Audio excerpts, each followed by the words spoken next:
What's up, Falcons Nation? It's your boy Jew coming at you guys with another episode of What's the Word Dirty Bird. We do this every Tuesday at 11 a.m. Eastern Time. But I'm going to definitely, we got a lot to talk about this morning slash afternoon for some. But a lot of interesting things going on in the NFL, the NFL Combine. We're also going to talk about Kirk Cousins, of course, and free agency is right around the corner starting next week. So a lot of things to get into today. Before I get started, I'm definitely going to jump into the chat and say what's up to you guys.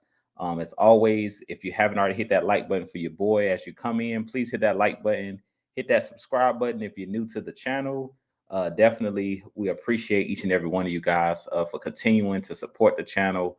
And if you enjoy not only Atlanta Falcons content, but NFL breaking news content, NFL, definitely like and subscribe to the channel as well. But first off in the chat is Prince Kills 89. I hope all is going well with you so far this week. I appreciate you joining me. Engine number 9. What's going on, man? I appreciate you joining this morning. Robert Ponder, he said, "What's up, Jew? Just about to get off to work. Glad I could catch you. You are the best." I appreciate you joining me, man, and I hope you have a great day at work. Pam Johnson, what's going on, Miss Pam? I appreciate you joining as always as well. Andrew G, what's going on? I appreciate you joining me, and I appreciate you being a member, of course, as always, of my channel. If you guys want to be a part of my Jew Talk Sports membership, it is pinned on the channel. You can basically hit that button to be a member. But I appreciate you, Andrew G, for your loyalty. Relly 1090, he says, "Yo, what's up, fam? What's going on, man? I appreciate you joining me." Todrick Davis says, "What's up, Jew? How you doing, brother?" Doing good, man. I appreciate you joining as well. Big Ant, what's going on, man? Y'all definitely go hit that like and subscribe button at AFN. That's one of my AFN bros. So I appreciate you joining as always. And Dre Murphy says, "Good morning, everybody. How is everyone doing and feeling on this nice, pretty warm Tuesday morning?" So doing good, man. What's going on, Dre? I appreciate you joining me as always and continuing to support the channel. But with that being said, we're going to go ahead and jump in. And first, I want to talk about a little bit about the NFL Combine because we know the NFL Combine went on all last week and this weekend, this past weekend. And I really feel like there was a couple winners, players that may have moved up some people's draft board. Personally, I don't feed into the combine. I enjoy watching the players work out and watching guys break records and things of that nature, like in the 40 times, and all of the drills that they do at the NFL combine and the measurables and things of that nature. But personally, I look at college tape. I look at what the player did, in college, and that's my number one priority when it comes to how good a player will be in the NFL. As I kind of go and look at their film in college and see what they did on the college level, look at their stats and things of that nature. I really don't feed into a whole lot into the combine as far as those crazy numbers that some guys put up in the 40, because you still at the end of the day have to be able to play football. And football comes down to tackling, catching the ball, running the ball and things of that nature. So if you don't have the proper techniques, doing all of those different things with no pads on and things of that nature out there running around, doing all of the different drills and stuff like that, sometimes it's hard to get a bead on how good a player is if you're just measuring, the numbers from the combine. So I always look at the tape first. And then to me, the tape just the combine is just like icing on the cake, basically, or a cherry on the top. As far as if you have a great, had great film in college, and then you go out in the combine and you kill it in the combine, to me, that's to me where players could possibly move up my draft board. I don't just look at, your tape in college was average or below average, but then you go to the combine and you put up crazy numbers working out. Because I know at the end of the day, a lot of the stuff that they do in those drills, they're at the combine. Some of it is real football, but a lot of it is not what you're going to be doing in real games when you have a defender in front of you or opponent in front of you. So I have to take that with a grain of salt, but that's personally how I look at it. I enjoy, like I said, watching guys work out and things of that nature. I enjoy guys, that are workout warriors and things of that nature. But I don't just put all of my stock into what I seen, last week in the draft. So, excuse me, in the combine. So, a couple players that I think stood out to me in the combine that I was currently had like at the top of my draft board. Of course, Dallas Turner, the edge rusher out of Alabama. He was one of those guys where pretty much everybody was talking about him being mock draft to the Falcons because pretty much every year since Johnny Abraham having been with our Falcons, we always need an edge rusher. We always need somebody that can rush the passer. And you guys know that I believe in depth. I believe in building in the trenches, and that you can never have enough pass rushers. And Dallas Turner was one of those guys that I definitely was paying attention to at the combine. And to me, he has the film. He was good at Alabama. If you go look at his highlights, his tapes, and things of that nature, go watch some of the former Alabama games. He was a difference maker on that Alabama defense. But then he also put up crazy numbers in the combine. I believe he ran like a 4.4 in the 40. He had like a 40-inch vertical and like a 10 or 11-foot broad jump. So he was one of those guys that did stand out. And I definitely think if the Falcons stay at 8, and we bring in a veteran quarterback or trade for a quarterback, that he could definitely be one of those top guys that I would take if I were the Atlanta Falcons. The next guy to me that performed well at the combine was Jared Verse. Jared Verse is currently at the top of my draft board when it comes to edge rushers. Both him and Dallas Turner are like 1A, 1B. I don't think you can go wrong with either one of those guys. But Jared Verse was definitely a guy as well that I think performed well at the combine. His numbers weren't as good as Dallas Turner's as far as his 40 time and things of that nature, but he still was pretty good in the workouts as well. To me, he's a more polished pass rusher than Dallas Turner at this point. But I think that Dallas Turner may be a little bit more athletic. And I think that Dallas Turner's ceiling may be a little bit higher than Jared Verse because he's one of those freak athletes. But both of those guys are very versatile athletes. I think the difference between the two, Jared Verse is mainly a pass rusher, a guy who can come off the edge. He can be a 3-down lineman, but he can't do a lot of things off the ball as an off-ball linebacker.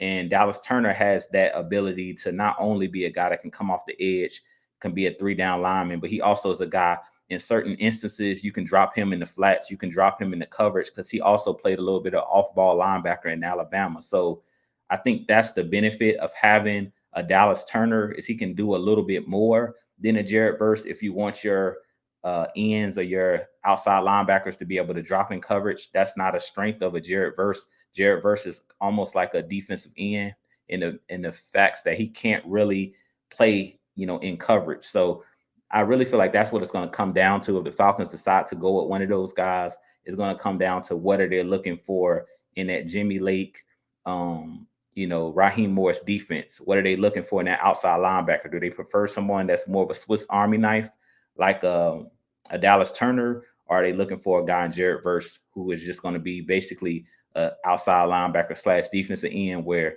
he's crashing in the run game, he's containing the edge, and basically he's trying to wreak havoc on the quarterback. If you're looking for that, then that would be Jared Verse. If you're looking for somebody that can do a little bit of everything, then I think you'll go with a Dallas Turner.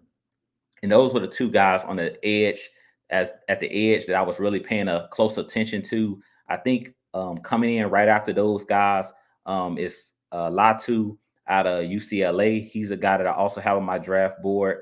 I don't think that he's as athletic as a Dallas Turner or Jared Verse, but Latu is a guy who is pretty good coming off the edge.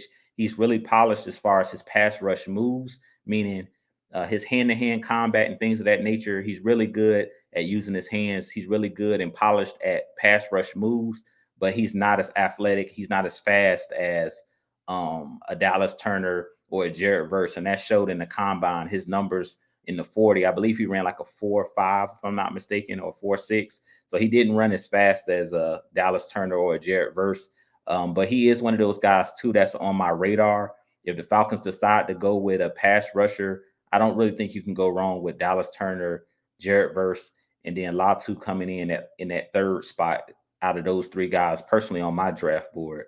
The other thing that I took out of the combine whereas it was a lot of great wide receivers in this class. So as much as I like Roma Dunze, as much as I like Malik Neighbors and some of these guys, Marvin Harrison Jr., a lot of these wide receivers at the top of the draft, I definitely think that there's, going to be guys in the later rounds. Lad McConkey, I think, ran like a 4.3 or 4.4. So he's shooting up draft boards because of his ability to be a reliable guy in the slot who can catch the ball. He can take the top off the defense, but he's a guy that can move the chains for you on third down.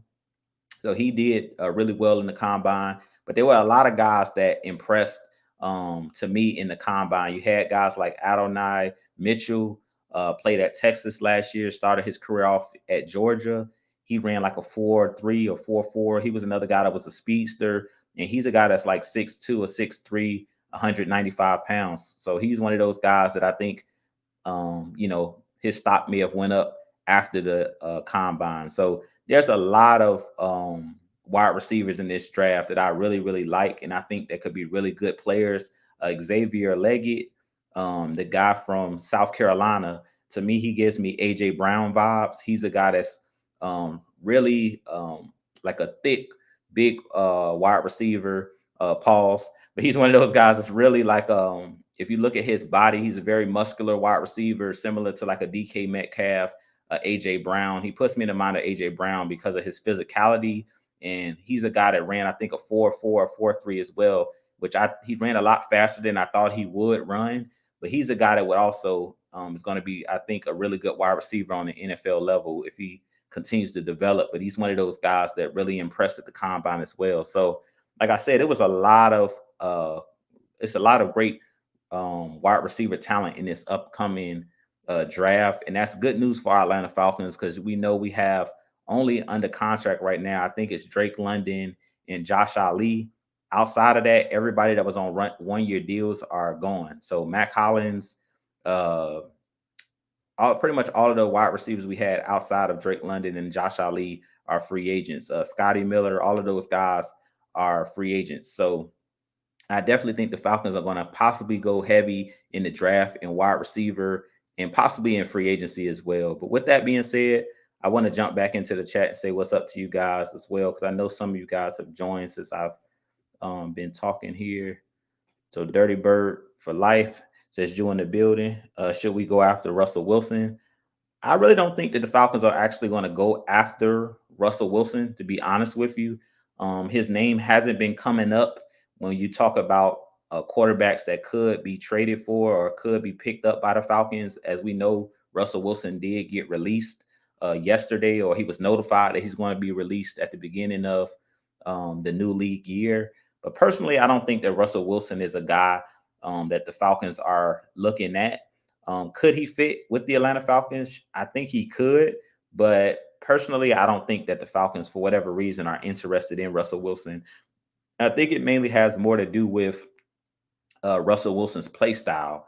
For one, he's an older quarterback. For two, and I mentioned this kind of in my video that I did yesterday on my channel about Russell Wilson. Russell Wilson doesn't have that suddenness he once had.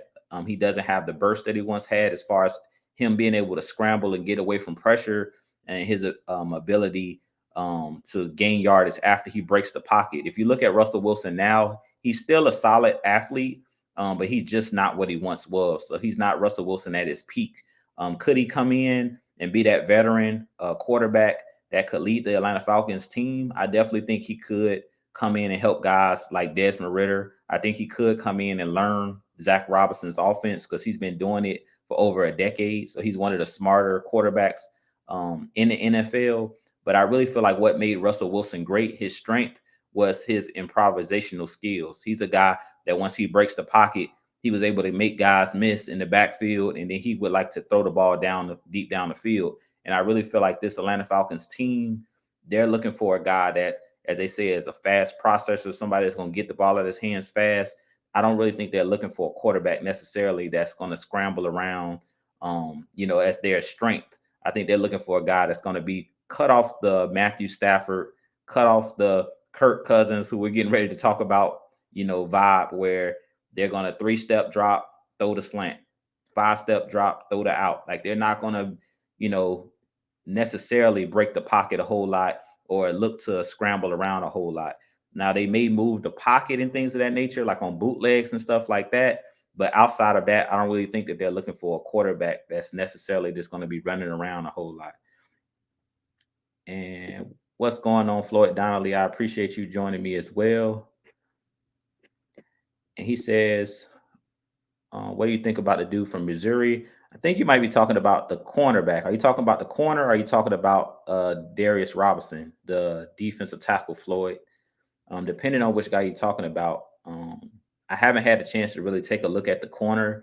I have seen Darius Robinson, and he's one of those guys to me that's like a defensive tackle slash defensive end. Like he's a guy who can move up and down the defensive line. But he gives me vibes of the kid that plays with the 49ers that we wanted a couple years ago. I think his last name was Kinlaw, that played with South Carolina. That's who Darius Robinson gives me vibes of. He gives me Kinlaw vibes, that plays with the 49ers, that came out of South Carolina, a really big physical guy, but a guy who can do a little bit of different things as far as at the three technique. He's a very powerful defensive lineman, but he's not a guy that's very fleet of foot. He's not a guy that's like can bend really well. He's just a guy that's, basically plays with power. So if you're looking for somebody that's going to stop the run, set the edge and stuff like that, and collapse the pocket, I definitely think that that's something that Darius Robinson could actually do.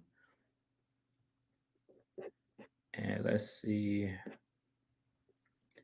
And you guys give me your thoughts as well as some of the players that was in this that was in the combine that you enjoyed in the combine. But I definitely think that it was a lot of players, like I said, that performed really well at the combine. But like I said, that's not my end all be all. I do go and look at you know, what players did in college, look at their tape and things of that nature. And I also go in look at different things like different articles and stuff like that on players from what the scouts are saying. Because of course, a lot of these scouts and things of that nature have been around these guys, when they were in college for however long they were in college, whether it's 2, 3, 4 years. So a lot of the times the scouts and things of that nature, they know better than I would know because of the wide range of college teams. Of course, I don't watch all of the college games and stuff like that on Saturdays.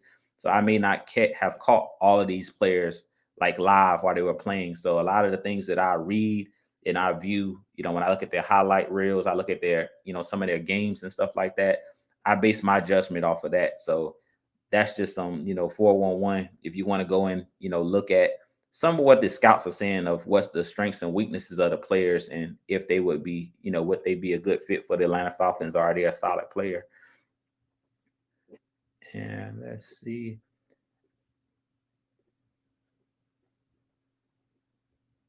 And Ray Fitty says, "What up, Jew? What's your take on Johnny Wilson, 6'7", 235 pounds, 4.45 40?" Johnny Wilson, I definitely seen him. I seen some of his tape and things of that nature. But to me, he doesn't really play his size sometimes. And that's what's weird about some of these guys that are like 6'7" or really big wide receivers. I do think that he's a solid wide receiver and could fit on an NFL team. But a lot of times when the guys are like that big, sometimes for whatever reason, they don't play up to being 6'7" or being 6'6". Sometimes you have smaller guys that play bigger than they are. I happen to just be viewing, some different things about Kirk Cousins, and I happen to stumble upon Justin Jefferson, like looking at his stats and stuff.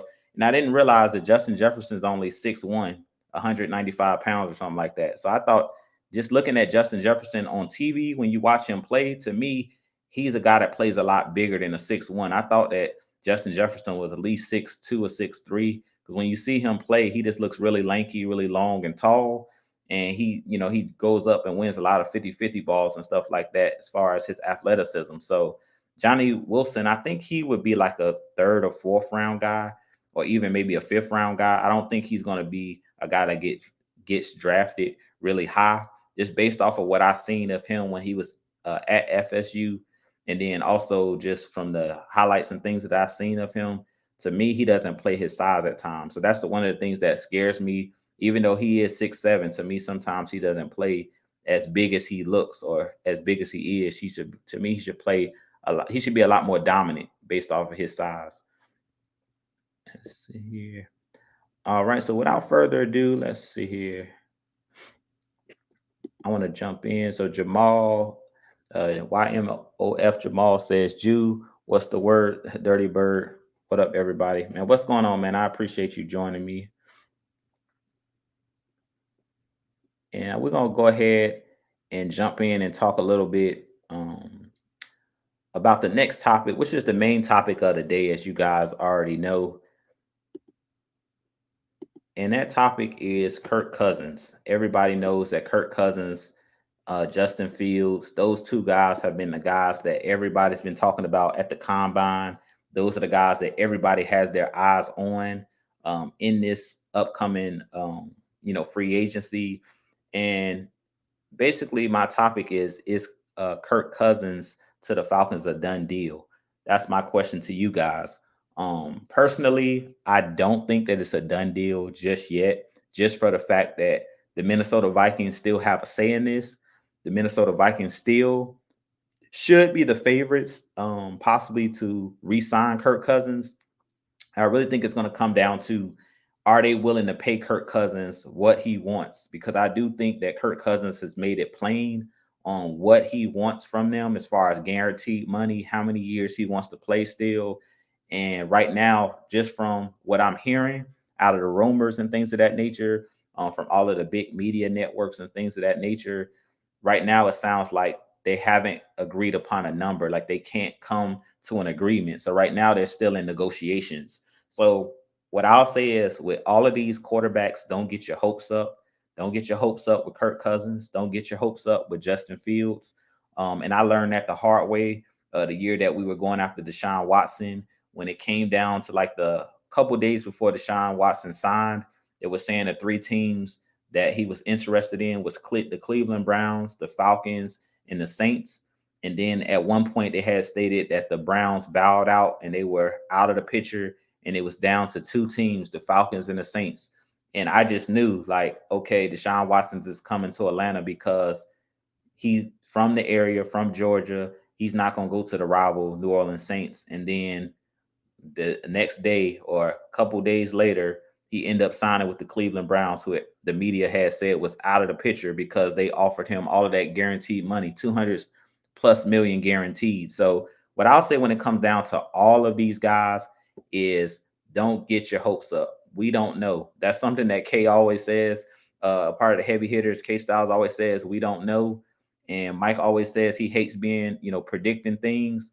Personally, we don't know at this point who the quarterback is going to be. Personally, I do think that Kirk Cousins is the guy that the Falcons really, really want. And where there's smoke, there is fire. So I believe that the Falcons are interested in Kirk Cousins. They're interested in Justin Fields, and they're interested in some of these guys are in the draft. Right now, I do think that Kirk Cousins is the favorite to possibly come to Atlanta. And the reason I say that he's the favorite is there was rumors. I was reading something yesterday. I think it was NBC Sports or one of those top tier networks that was that one of the writers wrote that Kirk Cousins is moving his family to Atlanta or moving his family to Georgia. There's been, all type of speculation about his wife being from the state of Georgia. His in-laws, her parents still live in the state of Georgia. I believe it's at Alpharetta, Georgia is where she's from. So I really feel like the dots are starting to kind of connect, and it makes a lot of sense for him to possibly, be an Atlanta Falcon. I think 2 different videos about Kirk Cousins, and this was weeks ago, where I said that Kirk Cousins is one of those guys that will fit in this offense perfectly, because he plays under Kevin O'Connell, who's the head coach of the Minnesota Vikings and also the play caller for the Minnesota Vikings.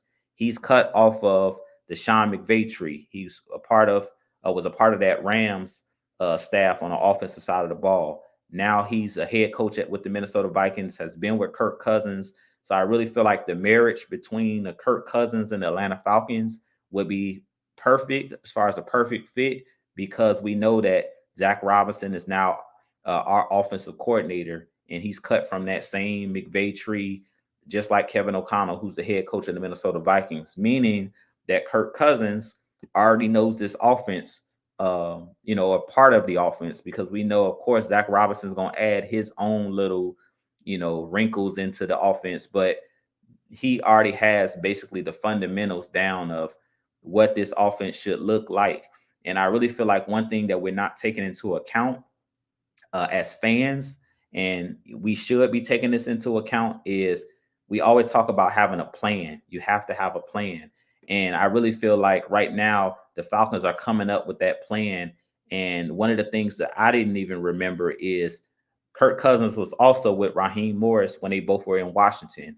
When he was the quarterback behind RG3, eventually overtook RG3 for that starting role when RG3 got hurt. Raheem Morris was a part of that coaching staff. Sean McVay was a part of that coaching staff.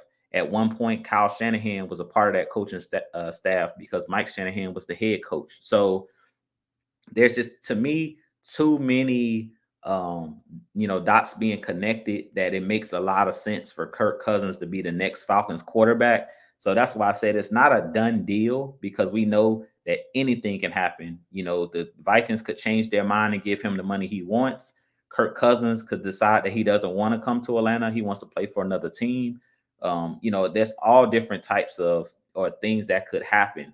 Now, what I will say is one of my things that I'm concerned about when it comes to Kirk Cousins is he's 35, going on 36. If he's not already 36 now, he's coming off of ruptured Achilles or torn Achilles, which we know with modern medicine, now guys are coming back better than ever, coming back a lot faster and stronger. But there's still question marks around his age. There's question marks around his injuries. There's question marks around how much guaranteed money is he going to want. And there's question marks around, is there a better option out there? Is a Justin Fields a better option for the Atlanta Falcons because of his upside and because he's only 25? Is that a benefit, for the Atlanta Falcons?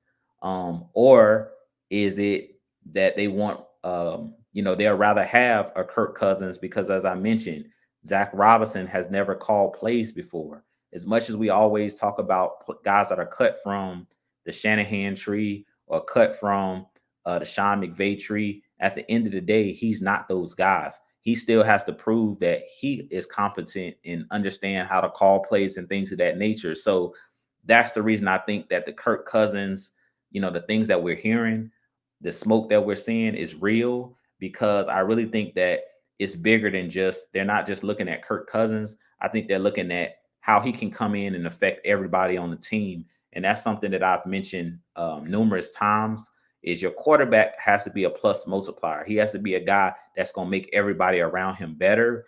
And personally, I think that Kirk Cousins is, a great person on and off the field. I did get a chance to kind of see behind the curtain a little bit. What I advise you guys to do, if you haven't seen Quarterbacks, which is a series that Netflix put out last year, and they followed, well, I think it was last year, maybe 2 years ago now, but they followed basically Kirk Cousins. They followed Marcus Mariota the year he was in Atlanta, and they followed Pat Mahomes. And that was a really, really good series to watch, because they showed the behind the scenes of like Kirk Cousins with his family. Kirk Cousins, not just on the field, but off the field. They showed how, he gets massages and how he works on his game, in and outside of, the building and things of that nature. And from what I took from it, it seems like he is one of those guys that's a true leader. He seems like a guy that's going to come in and going to teach guys like Desmond Ridder, or if we draft a quarterback behind him, he's one of those quarterbacks that's going to actually be willing to help the younger guys on the team get better. Like, he's not going to be a selfish, superstar, a selfish player on our team. So I really feel like it would be a benefit to bring Kirk Cousins in. If the Falcons decide to go with him, I did look up some stats, and one of the stats that I seen is the last 4 years, Kirk Cousins is top 5 in touchdown passes, top 5 in passing yards, top 5 in completion percentage. So he's a guy that's very accurate. He's a guy that's a fast processor, as they talked about. So everything that they pretty much have talked about and said, it kind of all points to Kirk Cousins possibly being that next quarterback. Like I said, it's not a done deal yet. We'll see what happens, because like I said, we don't know. The Vikings it could drop tomorrow that the Vikings has given him an extension. So we don't know. But just from what I'm hearing, that's what it sounds like. It does sound like Kirk Cousins is that guy that they really, really want to be the next Falcons quarterback. And I understand why. You know, based off of since we've lost Matt Ryan, the Arthur Smith regime of the quarterbacks that he brought in, you know, the Marcus Mariota, that didn't work. The Taylor Heineke and Desmond Ritter, I really feel like they fumbled the ball or fumbled the bag when it came to Arthur Smith and Dave Ragone. They didn't do a good job last year of nurturing the quarterback and preparing the quarterback to play. And I really feel like that came back to bite the Atlanta Falcons last season. So whatever we do, I think that they're going to have a plan. And that's what it comes down to. They got to have a reason of why they're doing what they're doing. So all of the reasons, all of the things that I'm hearing, it sounds like Kirk Cousins would be the best fit. Could a Justin Fields work with the Atlanta Falcons? Personally, I definitely think he could, and it could work because I don't think that Justin Fields has hit his full potential.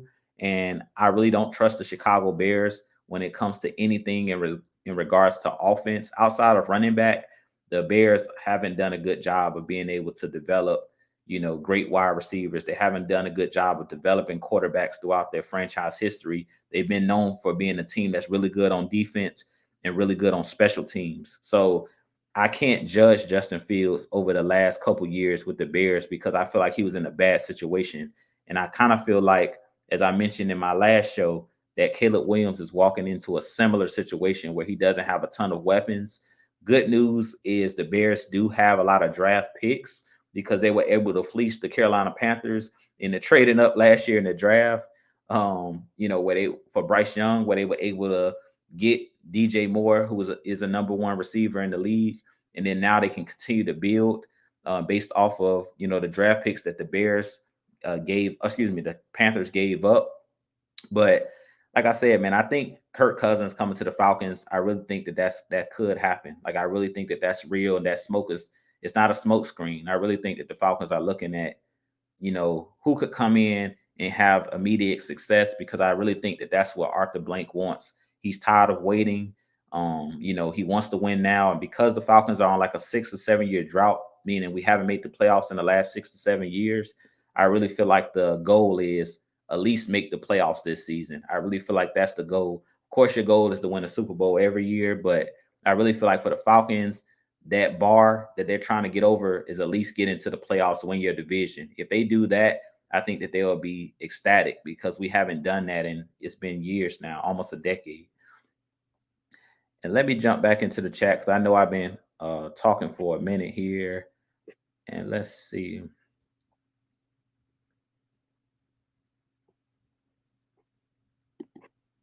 And DirtyBird says Kirk Cousins is giving me Aaron Rodgers vibes with the Achilles injury. He's wanted a lot of money too. I think Russell is a safe bet. We'll see what happens though. Yeah, I mean, I could see that happening, but personally, I don't think for whatever reason they don't want Russell Wilson. I don't think. I don't know why, but I really think it comes down to Russell Wilson. He wants to, for one, he may not want a lot of money, but he's one of those guys that, as I mentioned, I don't think they feel like he's going to fit what they're trying to do. He's more of a scrambler. He's not a guy that's going to get the ball out of his hands quick. That's not what he does well. And let's see. And y'all can start dropping your questions in the chat as well. And Miss Pam says, I know Lad McConkey is excellent route runner. Can you name other wide receivers that is excellent route runners in the draft? So I've seen a couple of them. Rome Odunze is a great route runner. Pretty much all of those top guys, Marvin Harrison Jr., Malik Neighbors, all of those guys are legit route runners. The kid Leggett that I mentioned out of South Carolina, pretty much all of the wide receivers I've seen are pretty good route runners, to be honest. McConkey just may be like one of the best as far as getting in and out of his breaks really quick because he's a smaller wide receiver, but he's really good in the slot. I mean, and he's very quick as far as he has that breakaway speed. As far as he can go over the top, where some of these guys may not be as fast or quick twitch as far as in and out of their cuts. Also, Roman Wilson, the Michigan wide receiver, he's another guy that's similar to Alat McConkey, and that's really good at route running. So a lot of these guys in this draft are really good route runners. I haven't seen a ton of them that are at the top of the draft that are not good route runners. Let's see. And this could be true as well. Big Answers, I think they are hiding their interest for Russell Wilson. They could be hiding their interest, which would be smart because they may be able to sign him for less money if Russell Wilson doesn't do his due diligence. Now, of course, his agent, whoever Russell Wilson's agent is, are probably going to try to get as much money as possible.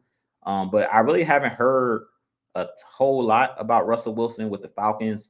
The main thing that I'm hearing with Russell Wilson is the Steelers are the teams that I'm hearing. The Raiders, those are the teams that I've heard just from the national media. His name really hasn't been linked to Atlanta, so it doesn't surprise me. And then I'm wondering, will Sierra want to come back to Georgia? Like a lot of people talk about, she's from Georgia, but does she want to be back in that atmosphere, or does she want to be there raising her children in Atlanta? Not saying there's something wrong with Atlanta, but sometimes people leave for a reason. Like they don't want to come back because they think it's a distraction. So with all of the the issues with her ex future and all of that, and at one point Russell Wilson and him having beef and stuff like that, I don't really know, is that an atmosphere conducive for their family? So I don't really know if that's something that Russell Wilson will want to do. And if that's something, because really, to be honest, that's also more pressure on him to perform, because this is, his wife's hometown. So that could be the same thing with Kirk Cousins, and his wife. But we know Sierra is a super mega star. So I don't know if they want that distraction. I don't really know if she wants it, and I don't know if Russell Wilson wants that distraction. And let's see. And this is a good point too, Miss Pam. She says, I agree. She agrees with Big Ant about Russell Wilson being off the radar. She says Raheem Morris was not on our radar as well. I agree. Yeah, Raheem Morris was definitely not on my radar because Bill Belichick was the name that I kept seeing everywhere. But I wasn't surprised when we hired Raheem Morris, because we know in the background somewhere Rich McKay is somewhere lurking around those the halls of Flowery Branch, and we know how, as much as we dislike it, Arthur Blank he's going to listen to, at some point he's going to give Rich McKay a say, because he leans on him for football, ideas and suggestions. So I really feel like the Raheem Morris was less about him being off the radar, or less about Arthur Blank really wanted him. I think it came down to, are you going to want to get rid of everybody on the staff? Because we know that Bill Belichick has a big ego. He's a guy that's going to want control as far as the draft. So that means you're losing out on scouts, would have had to lose jobs. Terry Fontenot could have possibly been demoted or lost his job, because we know that Bill Belichick is one of those guys that's just a big personality. And then you also have to worry about Bill Belichick as far as in the media. He's not a guy that's really going to talk to the media and give them a lot of information. So I really feel like Bill Belichick he's a whole, Bill Belichick is different. He's different than any other coach when it comes to, those different things. So maybe Russell Wilson is a guy that's off the radar. And that's why I say we don't know, because, it could be a whole smoke screen where they're keeping his name out of the media so that we can get him on a cheaper deal. That definitely could be something that the Falcons are doing.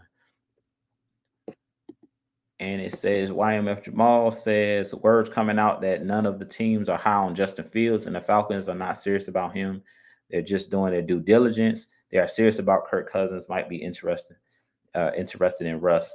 Yeah, I agree. I don't think that the Falcons are not interested, though. I think they're interested in Justin Fields. I just think the issue is, as I mentioned before, I really feel like the Falcons are scared to take a risk. That's what I really feel like it is. Like, I'd rather go with the sure thing, like a Kirk Cousins, where I know he's proven it, than to go with a Justin Fields where he hasn't proven much since he's been in the league. He hasn't proven that he can be consistently accurate.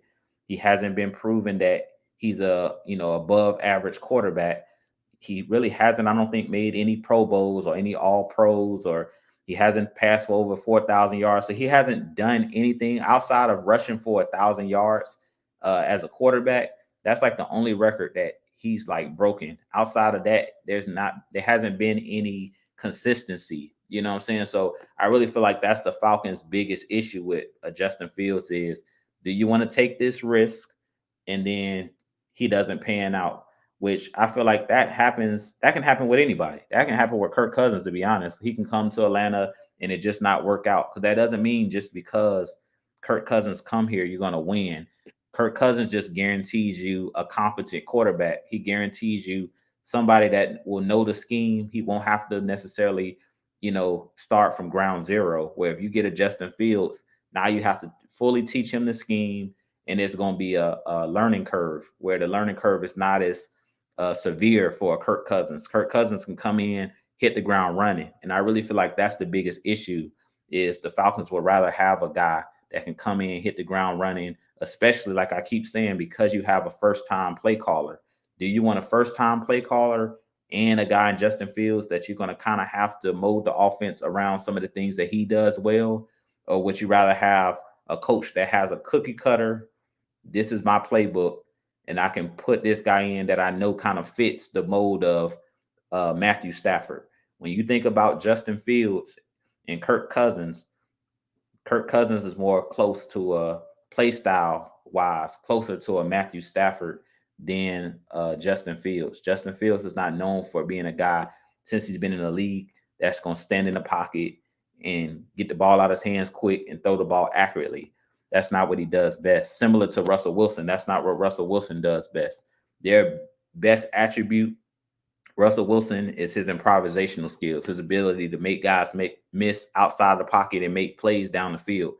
Same thing with Justin Fields. His strengths are running the ball, throwing the ball. He can throw the ball deep as well. He can throw the ball short as well, and throw the ball, um, you know, he can throw the ball around the field as well, but he doesn't have, or he hasn't proven that he can break down a defense and can carve up a defense with just throwing the ball from the pocket. He hasn't proven that he can do that. And that's what the Rams offense is predicated on. It's predicated on play action pass, stretch runs and things of that nature.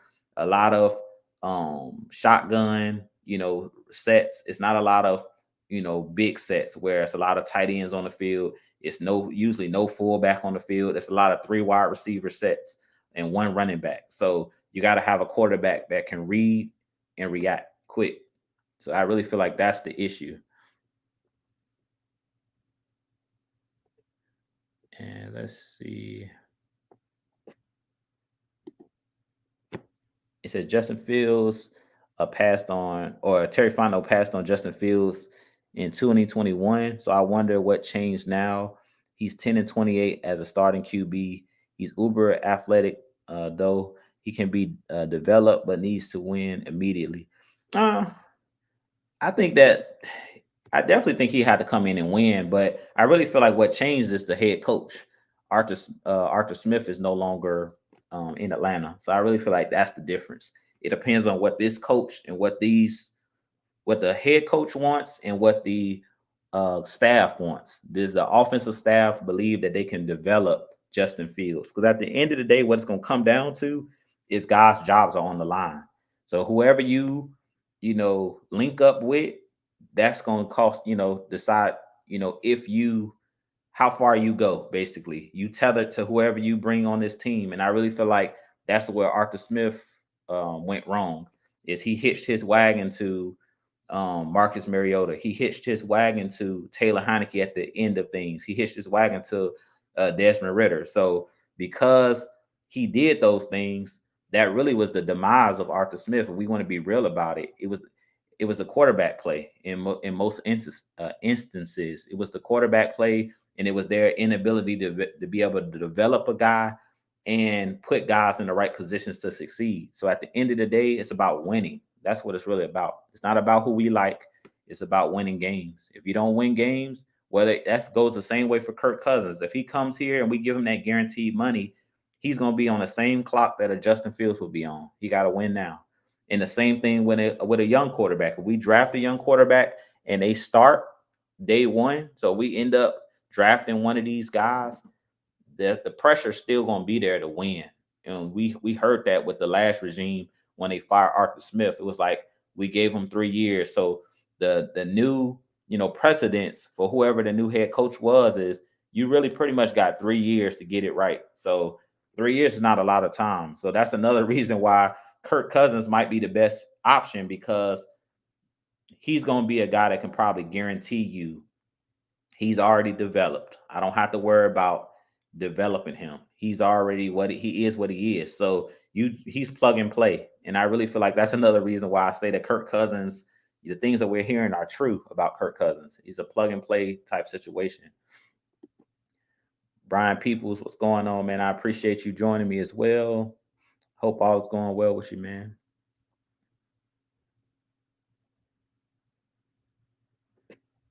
And William Ames said, I don't want none of these quarterbacks in free agency. Yeah, I mean, I'm not opposed to it. Like I said, I'm down for Kirk Cousins, and I'm not even opposed to Justin Fields. Those are the only two guys that I'm going for, though, in the free agency. It's no other quarterbacks that I want. I wouldn't mind Russell Wilson either. Those are the three guys that I'm stopping at. So it'll be Kirk Cousins, Justin Fields, Russell Wilson. I feel like all three of those guys could have success if they're put in the right situation.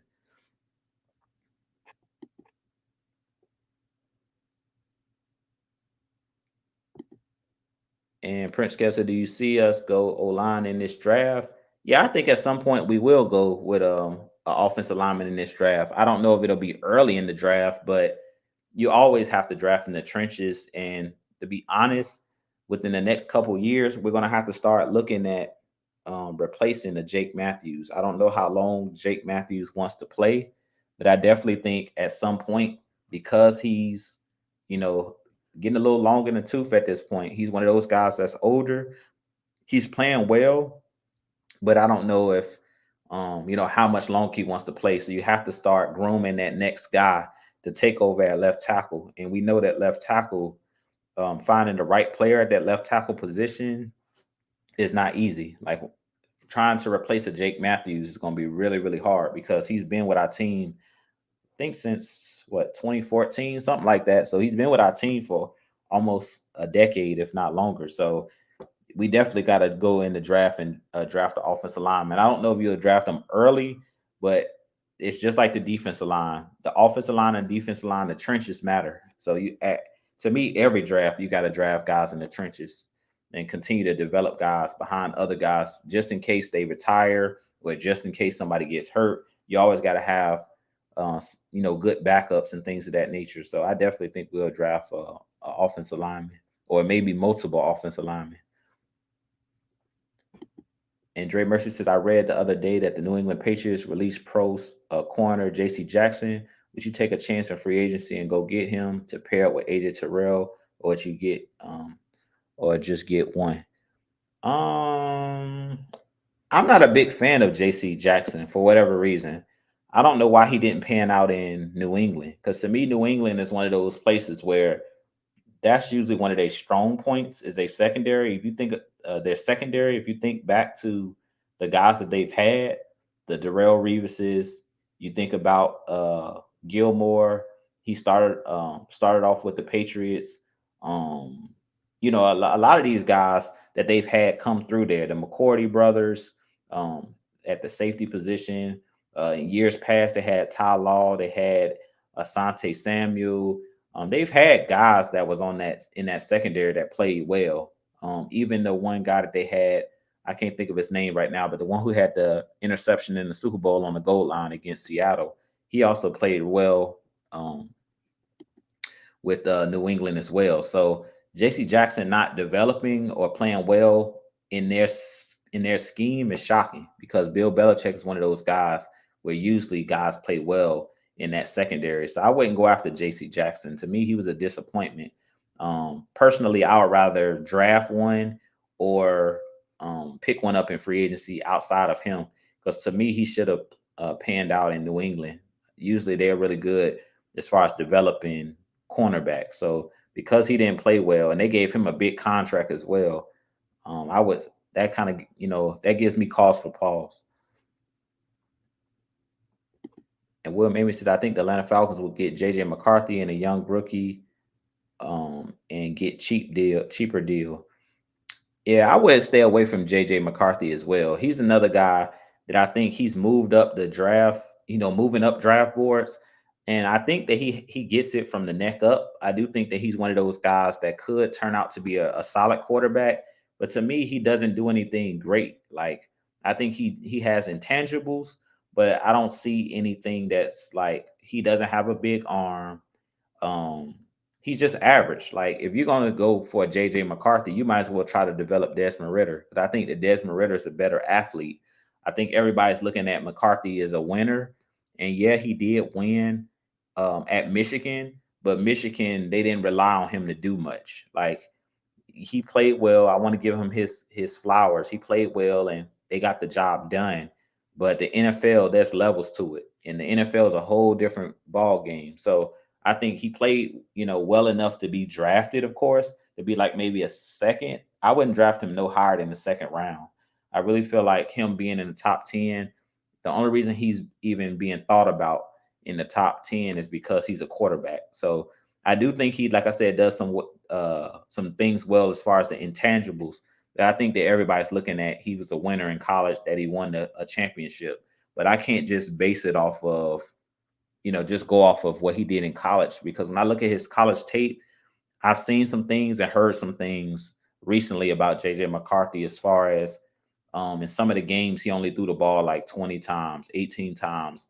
And I don't feel like that's going to be something that's conducive for the current offense that we're going to run. Now, if we still have Arthur Smith here and it's like run heavy and you're not relying on JJ McCarthy to throw the ball consistently, then I think you may be able to get away with having a JJ McCarthy on your team. But I feel like JJ McCarthy at this point, to me, is a guy that's a project, meaning he's not going to be a guy that's ready to play now for you to win now. He's a guy that's going to need probably to sit for at least a full year before he is ready to play in the NFL, unless you put him on a team that's like loaded where you're not going to ask him to do a whole lot. Like you put him on a team similar to what Brock Purdy had to do with the 49ers his first year, where you're just on a team that's loaded on defense, loaded on offense. We're not going to rely on you to win us the game. Just need you to manage. Don't turn the ball over. Then if he's in one of those situations, I think that he could play well. But I don't think that the Falcons are that team. Like I don't think right now we're in that position where we don't need the quarterback to make plays. We seen that last year. We needed the quarterback to make plays, and that's the reason why we lost games, because we couldn't get over that hump of those 2 to 3 to 4 plays in the game that I always say that change the game, where you either can throw a touchdown or throw a pick or make a play or fumble the ball.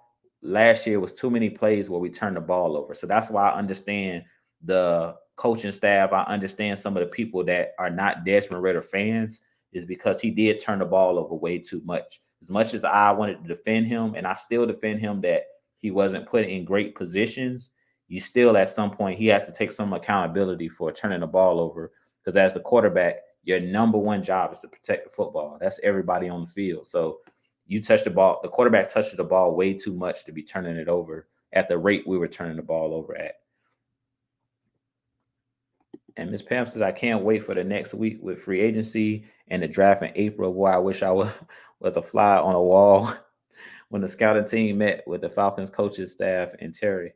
Yeah, most definitely. I'm definitely excited about free agency. I'm definitely excited to see what we do, because there's a lot of smoke out there. There's a lot of smoke out there, and there's a lot of misinformation that's being thrown out, and just a lot of people excited, wanting to know what are we going to do, because nobody knows. So you can't really narrow down what's true and what's smoke. And Dre says, me personally, give me Russell Wilson over Kirk Cousins, because he's had been to 2 Super Bowls and should have won 2 Super Bowls if it wasn't for that dumb play calling in the red zone, throwing the ball. Yeah, I agree. Yeah, Russell Wilson, that is one thing he has over Kirk Cousins, is he's played in the big game. He's been in those big moments. And that's something that I always say, experience is the best teacher. If you've been in that position, he knows what to do in those big games. He's been in he's walked in those cleats. Kirk Cousins hasn't. But I do still think that Kirk Cousins still could have success. As much as people get on Kirk Cousins for not winning consistently on the big stages. I think he would be fine if you put him in a conducive atmosphere, similar to what we've seen with Matthew Stafford. I defended Matthew Stafford for years when he was with the Lions, but them saying he couldn't win the big game. And I'm like, look at the franchise he's playing for. Like the Lions are not known for to be winners. So we seen when he went to a conducive atmosphere.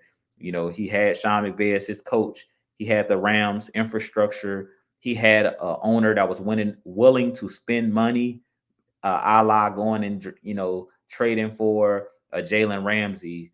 You went out and got Leonard Floyd. You had at the time, you went out and got Von Miller. Like they had you know, a ton of weapons around him. So they put him in a conducive atmosphere to win games. So I really feel like it's big on where these guys go. And this is a question from Ghost Peppers. What's going on, Ghost Peppers? He says, Jew, what are your thoughts on Jalen Simpson, cornerback? Word is the Falcons had wonderful interviews with the prospect. I love Jalen Simpson. I believe, if I'm not mistaken, he played at Auburn.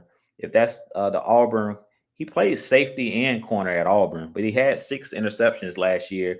He was the best, one of the best guys we had in our secondary. So if that's the guy you're referring to, yeah, I definitely think that the Falcons could possibly go after Jalen Simpson, and I definitely will drop a prospect video on him. I had him in my list of prospects that I was going to do a video on, but I definitely think he could be a guy that could play well for the Falcons because, as I always state, you need multiple corners, you need multiple pass rushers. You can never have enough pass rushers or corners because the way that the league is now, where it's so spread out, and because injuries happen, you have to have guys that can cover. You look at the last couple seasons, the Bengals got 3 great wide receivers, with Jamar Chase, T. Higgins, and Tyler Boyd. You have so many teams. Even if you look at the Falcons, if we bring in another wide receiver, you got to be able to cover Drake London. You got to be able to cover Kyle Pitts, and then whoever else we place on the outside, Bijan Robinson. So you got to have multiple corners that can cover. And I think Jalen Simpson is one of those guys that he was a ball hawk at Auburn. Last year, he was one of the better guys when it came to taking the ball away. And Dre Murphy says, Kirk Cousins' nasty injury from last year doesn't scare you from last year, though, bro. No, it does. I mentioned that. Yeah, Kirk Cousins' injury does scare me. That's why I said I'm not opposed to Justin Fields, because it's like, as much as Kirk Cousins, has played well in his career, the Achilles is no joke. And to be honest, we have to set ourselves up for not just now, but also the future. So, yeah, we want to win and things of that nature, but I don't believe Kirk Cousins is even cleared to play yet. He should be ready by the time the year starts, but who knows? Because of the Achilles, that's a serious injury. So that injury definitely scares me. And the injury is not my biggest concern. My biggest concern is you give Kirk Cousins all this money, and then, knock on wood, he gets re-injured, or he never like fully recovers. That's my biggest, scare, is when you're paying somebody that's been injured. And that's why I'm not even opposed to a Russell Wilson, because at least Russell Wilson's healthy. Like, you bring in a Kirk Cousins, you give him all this money, you kind of got to bank on, okay, he's going to be 100%. And that's not something that's guaranteed, or even to be realistic, to think that automatically he's going to get back to being what he was last year before he got injured. So that's one of the things that gives me cause for pause. And then also with Russell Wilson, because he already got that guaranteed money, like I think it's $39 million that the Broncos still had to pay him, even though he's being cut. That may be something where Russell Wilson gives us a discount over a Kirk Cousins. So maybe, Russell Wilson says, hey, I'm going to give you guys a discount, because I'm already making $39 million this year. So maybe he signs a 1-year deal with a player option, or a 2-year deal, but he's not looking to break the bank. Where Kirk Cousins, because his contract is pretty much up and he's like an unrestricted free agent, he's looking to get paid, like, period. He's trying to get that bag, where Russell Wilson already got the bag from the Broncos. So at this point, he's probably just looking for the best fit at this point. I don't think that it's just about the money with a Russell Wilson at this point.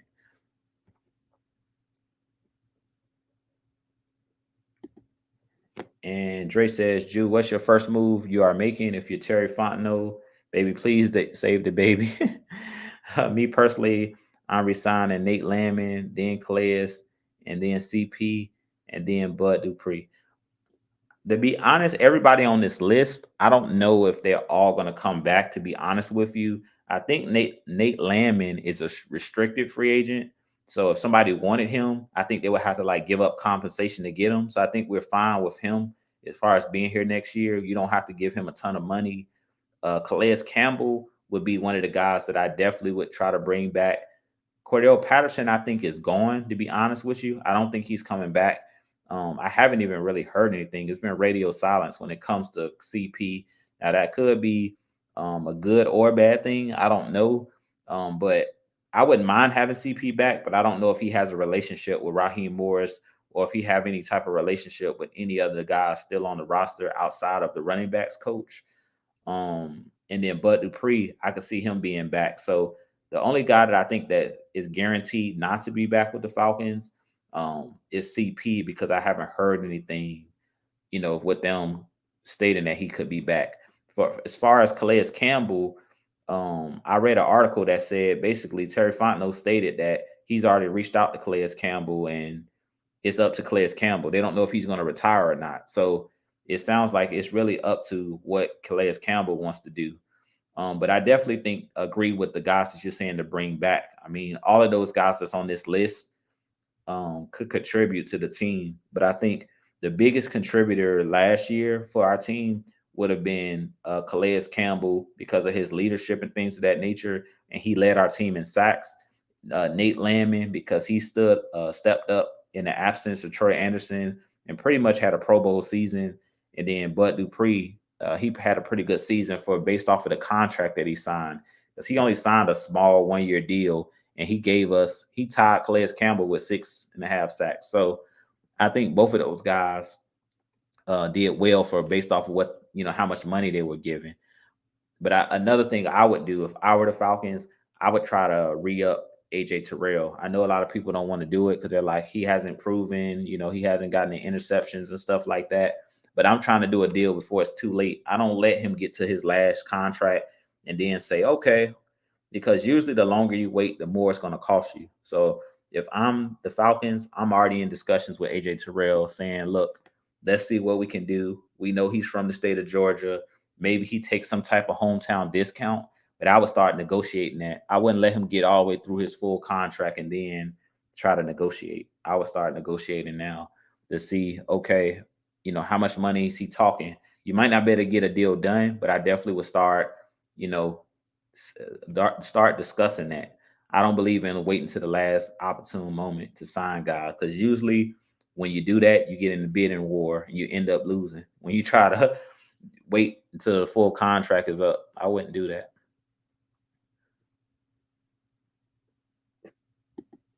And Corey says, I don't know about Kirk Jew.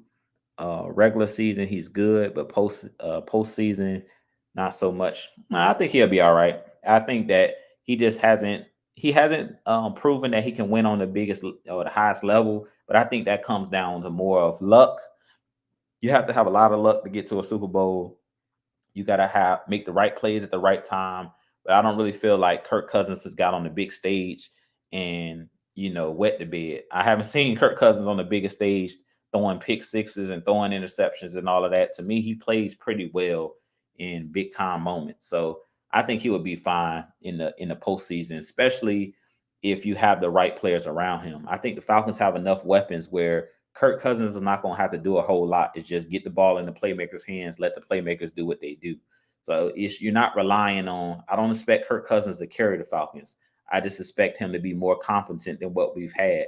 And what we've had, we know it has been below average quarterback play. So that really is what has affected the Falcons. And I think that's really why the Falcons want to go with a veteran guy that has proven it, is because they're scared to take that risk of, do you want to go with an unknown again, like we did with Desmond Ritter? Do you want to go with an unknown, that hasn't proven that they're consistent. Even in Marcus Mariota, when we went with him, he wasn't consistent. That was the reason why the Tennessee Titans moved on from him, because he couldn't consistently throw the ball, with accuracy and things of that nature. So,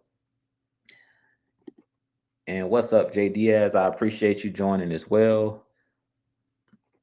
Let's see. If I had to pick my quarterback in the first round, I want Jaden Daniels. Yeah, I agree, and that's what I've stated from day one. If I'm the Falcons and you can trade up, Jaden Daniels to me is the perfect fit, because he's a fast processor.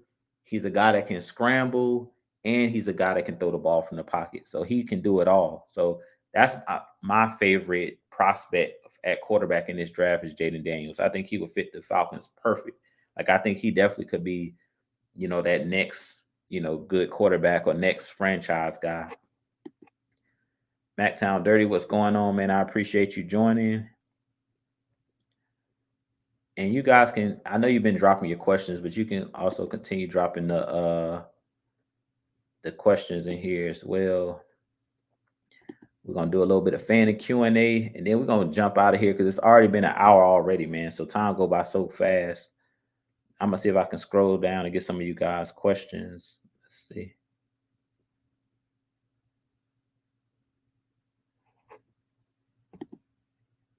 And what's going on to my bro, Mad Mike? He says Kirk Cousins doesn't struggle in the playoffs. His teams has had bad moments in the playoffs. Exactly. Yeah. It's not just Kirk Cousins. I keep telling people, like, to win a Super Bowl, you have to, everything has to fall into place. Like, everything has to work out for you to be able to get to a Super Bowl and win a Super Bowl. We've seen when the Falcons were in the Super Bowl, we just had bad luck. Like, let's just be real. Like, yes, the team made mistakes. Yes, Kyle Shanahan should have ran the ball, but then you can't explain some of the plays that happened. The ball gets tipped up in the air by Robert Alford, and somehow, some way, Julian Edelman catches the ball surrounded by 3 defenders. I don't know how that happens on his fingertips without it touching the ground. Like, that's something you can't, you know what I'm saying? You can't explain that. Like, even if you want to say the NFL is rigged, well, how can you explain plays like that where the ball gets batted up and 3 guys are going for the ball and they look like they really fighting for it, and one guy comes down with it? Julian Edelman somehow comes down with the ball. That's called luck. That's not called skill. What he did right there was luck. That's why I say you have to have some luck on your side. Winning a Super Bowl is bigger than just having great players. Every team in the NFL has great players and has talent. That's why they say that it's parity in the league. Everybody has the same salary cap, but it's just certain things like that you can't explain. And shout out to Maurice Martin with a $5 super chat. He says, "Do you think we take the pass rusher out of Alabama with 8, with the 8th pick? We could always use another pass rusher and get after the quarterback." Yeah, that's definitely who I would go with. Maurice Martin. I definitely would go with Dallas Turner. Dallas Turner or Jared Verse out of FSU, Florida State. Those 2 guys are my 2 top edge rushers in the draft. But one thing that I loved about Dallas Turner is not only his ability to rush the passer, but he's a guy that you can do different things with because he played off the ball at Alabama as well. So he can cover in the flats. And we know that Jimmy Lake likes to run a lot of exotic blitzes and simulated pressures. And so that he could be a similar player to like a Michael Parsons. What you've seen Michael Parsons do with the Cowboys early with the Cowboys when they were using him off ball sometimes, allowing him to, shoot through different gaps and things of that nature. Dallas Turner has that athleticism to be able to do multiple things. And that's another reason why I'm kind of leery on trading picks. Like, if I'm the Falcons and they do decide to go after Justin Fields, I'm not giving them the 8th pick. You can have my 2nd round pick or you can have my 3rd round pick, but I'm not giving you 8 because I want to keep that 8th pick in my back pocket so I can use it for a Dallas Turner or a Jared Verse, because we know at the end of the day, the Falcons still need another bona fide pass rusher. And I keep saying the best way to get that bona fide guy, it's hard a lot of times to, get that guy off of somebody else's team unless you pay them crazy money. So usually the best way to find that tip top pass rusher is through the draft. If you look at a lot of the teams that have the guys that are great pass rushers in the league, if you sit back and think about it, Myles Garrett, he was drafted by the Browns. TJ Watt, he was drafted by the Steelers. Like pretty much all of the guys that you say are the generational pass rushers. Daniil Hunter, he was drafted by the Minnesota Vikings. So most of those guys that are those generational type talents, they're on the team that drafted them. So the best way to get that tip top guy is through the draft. It's hard sometimes to poach those guys off of other teams unless they've had some type of injury history or they've gotten in trouble off the field. But outside of that, a lot of times those great pass rushers don't hit free agency. Usually that's some type of trade you've done. They don't usually become an unrestricted free agent. So I think that Dallas Turner or Jared Verse would be our best bet because usually that's where the top pass rushers are found. They're found in the draft. The problem the Falcons have had over the years is either we've reached for players that we had no business reaching for, like a Takk McKinley, or we go away from guys that are still developing and could actually be solid pass rushers. Like I was convinced and told Vic Beasley sucked. He wasn't it.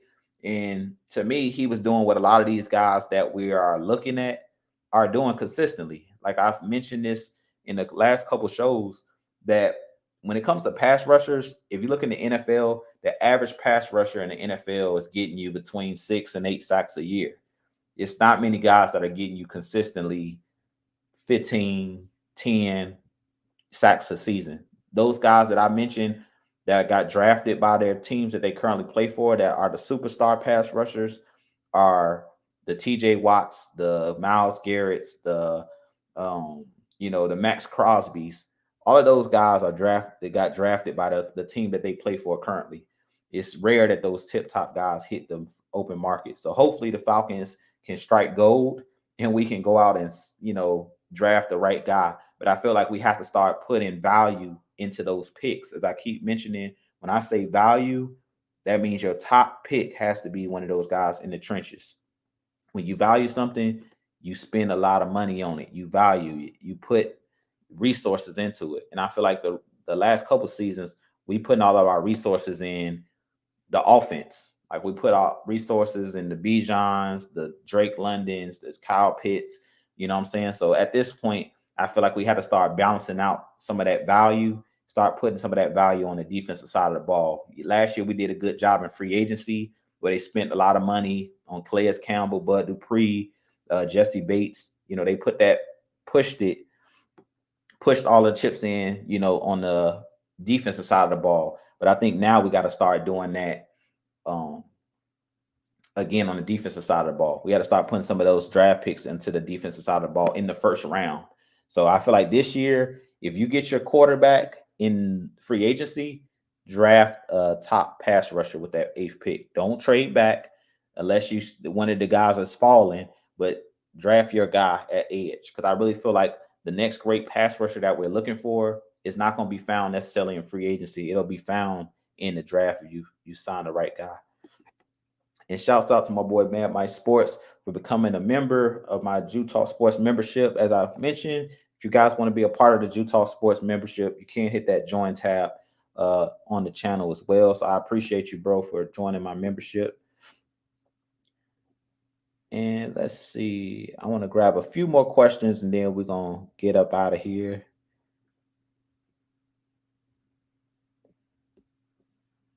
And Dre says, Jew, what do you think about going after cornerback Xavier Howard? I'm not too sure with Xavier Howard. I'm not too sure if he played well with the Dolphins and he played well early in his career, but he's one of those guys that I think is starting to become a little bit injury prone. And that's the reason why the Dolphins allow him to move on. So I'm not too sure about Howard.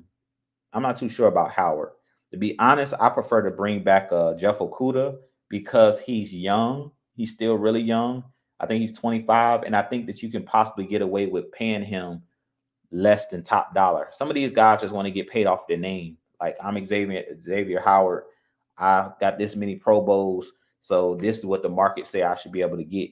I feel like you may be able to talk a player off of that, like Okudah, because of his injury history, because he hasn't really had or he right now a lot of people list him as a bust. I don't like to call players necessarily a draft bust, but where he was drafted, he was a top draft pick he was drafted before AJ Terrell in the same draft as far as Jeff Okuda. So I think you might be able to get somebody for less money. So I'm not a big fan of Howard. I thought he was a pretty good player early on in his career, but I feel like now he's kind of living on his name. I don't think that he's still the same player that he once was. And Matt says, I'm not sure if he's 100% fit. I'd rather deal with Russ or a rookie. However, I think he's a good fit with the Falcons. Yeah, I think he's talking about Kirk Cousins. Yeah, I agree. Personally, if I were the GM, I would go for a top quarterback. That's just me personally, and that would be Jaden Daniels. I would do whatever it took to see if I can get Jaden Daniels. As long as they're not talking about Bijan Robinson in the trade, as long as they're not talking about Drake London or one of those guys in the trade, if they just want a first round pick for the next 2 years and a third or something like that, I'd be willing to do it. But if they talking about 3 first, Bijan, Pitts, if they talking like that, then I'm like, nah, y'all crazy. Y'all can have it. But if they, are willing to give us a reasonable deal where I don't have to give up everything to get them, I would go with Jaden Daniels, because I really feel like the Falcons are in a position where if you get a quarterback that's ready made that fits this scheme, I feel like the Falcons have enough weapons to make the playoffs next season. Similar to what you've seen with the Houston Texans. I feel like the Falcons are in a little bit better position than even the Houston Texans were in. But you've seen what the Houston Texans was able to do once they got a guy that fits what Bobby Slowick wanted to do. Stroud had one of those, great seasons, and I feel like the Falcons are in that same position, because imagine a CJ Stroud on the Falcons with the weapons that we have, the way that he played last year, with the play caller that he had last year on the Falcons. I really feel like we would have been one of the top scoring teams in the league if you put CJ Stroud on the Falcons with Kyle Pitts, Drake London, Bijan Robinson. Like, that'd be crazy. So I feel like the same thing with one of these top quarterbacks. If you drop a Jaden Daniels on this Falcons team, I think you instantly become one of the better offenses as far as it being explosive. You got one of the best running quarterbacks that would be in the league. And then you have a quarterback that can throw the ball as well. And you got all of these weapons, and you have a good offensive line. Like, I feel like you set up to do big things if you were to go in and do that. I'm gonna take 2 more questions here. Let's see. Jay Diaz says, I'm starting to think we may take wide receiver at 8 if we don't trade up for a quarterback. And Jay Diaz, I've been thinking the same thing. I did a video on Rome Odunze. I'm a huge Rome Odunze fan, but I hope the Falcons don't go wide receiver in this draft, because it's just too many it's too many good wide receivers in this draft. Like, this draft classes have a lot of great wide receivers or good wide receivers that can fit fit that Rams scheme, what they do. That Shanahan, Sean McVay, all you need is a receiver that can run out the catch pretty much. If you look at what Puka Nacua was able to do with the Rams, I think Puka was like a 4th or 5th round pick, and that dude went crazy last year. So I feel like if you get a receiver that's even average, you put them in the right scheme, I really feel like you're gonna see numbers be inflated. Like Drake London, Kyle Pitts, those guys' numbers should be inflated. You should see their numbers go up this year just because the schemes, I think, are going to be better. I feel like that was the biggest problem with the Falcons last year, was the concepts, the route concepts. I did not like the route concepts of Dave Ragone and Arthur Smith. I like their running game, their run scheme, but I didn't like, to me, it was the spacing was off, which that's something that Mike always talks about. The spacing was horrible. You had too many guys on top of each other. When you're running routes, you never want guys within 5 yards, like right on top of each other like that. That's why we've seen a lot of interceptions off tip passes, or guys run the wrong route and the ball gets intercepted, because you got too many receivers on top of each other running similar routes right on top of each other with no spacing. So that makes it easy for a defender. If I got less space I got to cover as a corner, that makes my job easier. Especially if I'm in a zone where if all of your routes is in one little area, that's a recipe for disaster. So I really feel like that was the issue last year. Let's see. I'm gonna take one more question. I'm trying to see if I've hit everybody has got a chance. I hit a question.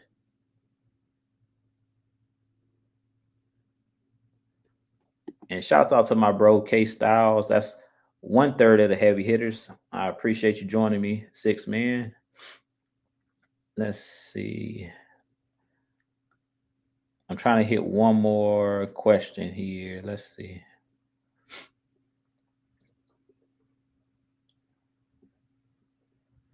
Okay, so I'll hit Dre Murphy's question. I think I've hit everybody else's questions.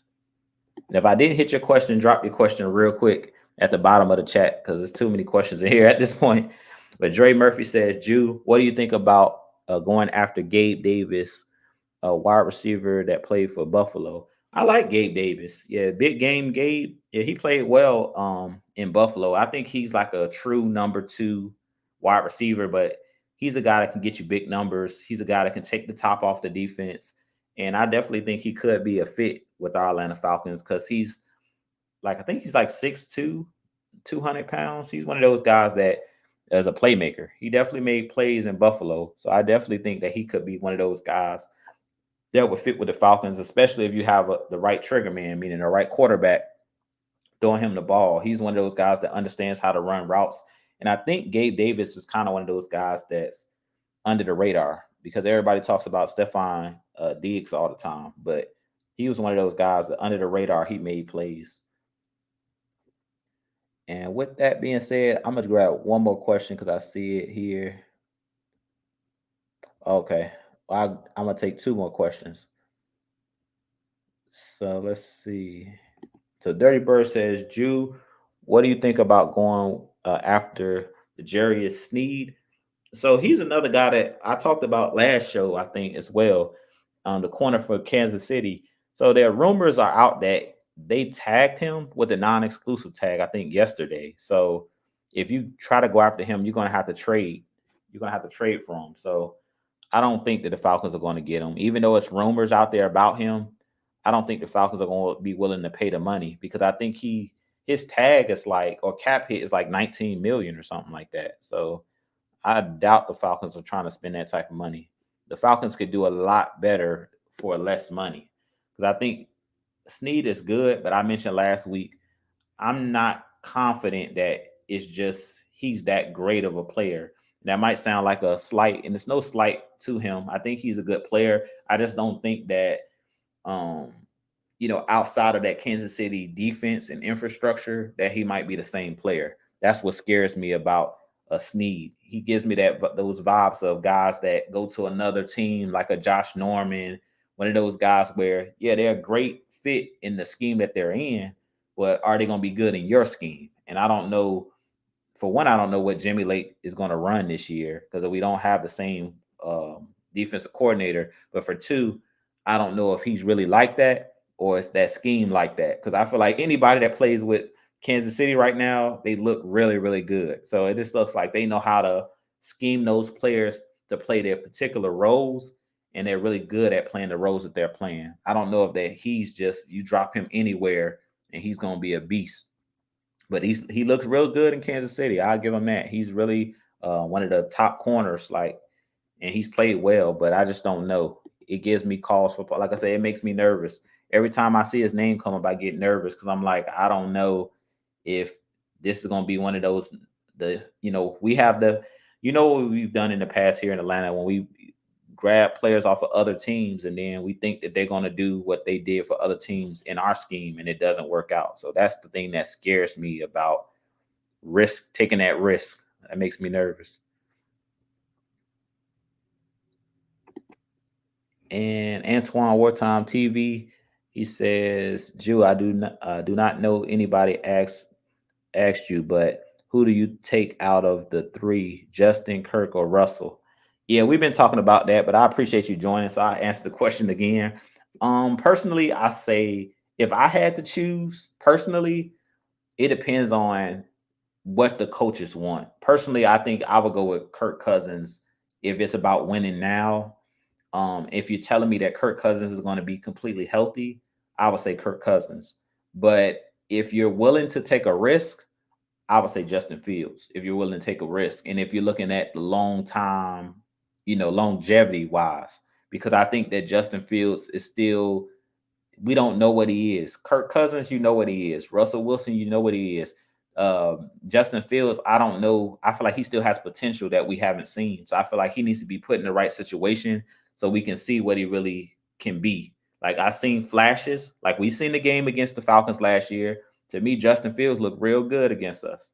I'm just gonna be honest with you guys. I mean, he was dotting us up. He was making plays and he was hitting guys on the numbers. Like he was pretty much was throwing the ball to DJ Moore almost every play, and we couldn't stop it. So, and then he was scrambling. He pretty much did everything he wanted to do against us, and we know that our defense was pretty good last year. So, I didn't look at that game as like that was a one-off situation. I looked at that game as like he was auditioning. Like, okay, y'all say that I can only do these things, and he showed us something. He showed me something. So, I think that I would say Kirk Cousins. If you just said this is for one season situation, I would take Kirk Cousins because I think that he fits the best with this scheme. And because I know that we have a first year offensive coordinator, in Zach Robinson, I think having a veteran quarterback would bode well because he's gonna understand. He already knows the system basically, so he's almost like a coach on the field. He's gonna be able to coach up Drake London. He's gonna be able to coach up Kyle Pitts, even though they don't have chemistry. He's gonna be able to coach those guys up on what the scheme and what route's supposed to look like and what he's looking for them to do. And he's also gonna help guys like Desmond Ritter develop. He's going to help the other guys around him. As I can keep saying with the quarterback position, you have to be a plus multiplier. So you got to be a guy that not only is a good player, but you got to make everybody else around you better. The good quarterbacks make other guys better. So I feel like the one who would do that out of those three guys is going to be Kirk Cousins off the rip. He's going to do that next year if you sign him because he knows the system. And then with that being said, Kirk Cousins, he says, Anthony White says, Kirk Cousins is my pick for the Falcons until he's not the QB for the Falcons. We are in the playoffs guaranteed with him next season, and the Falcons can still draft a young QB. And that's another thing. And I'm gonna let this be my last thing I say while I wrap up the show.